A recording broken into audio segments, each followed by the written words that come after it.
Witam i zapraszam do obejrzenia kolejnego unboxingu mojego zamówienia z chińskiego portalu GearBest. Tym razem są to buty do codziennego użytku ze wskazaniem na sezon wiosenny oraz jesień.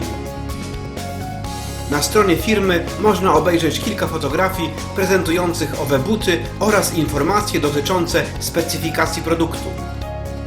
Do wyboru mamy kolor żółty, biały oraz czarny.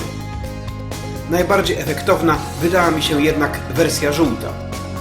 Jak widzimy, są to buty męskie o bardzo ciekawym, modnym i nietuzinkowym fasonie.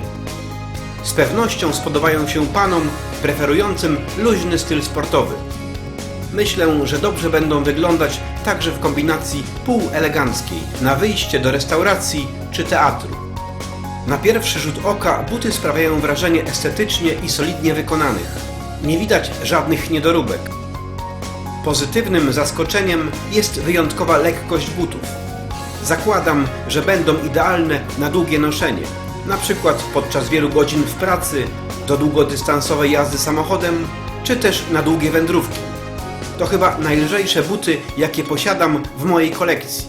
W tym obuwiu na pewno nie wpadniemy w poślizg. Gumowa podeszwa zapewni nam bowiem bezpieczeństwo podczas chodzenia. Zamówione obuwie idealnie dopasowane jest do stopy. Sprawia wrażenie, jakby było jej częścią. Uważam, że to bardzo dobry zakup.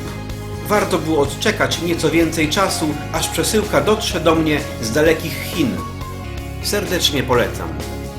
GearBest. Dziękuję za kolejne udane zakupy.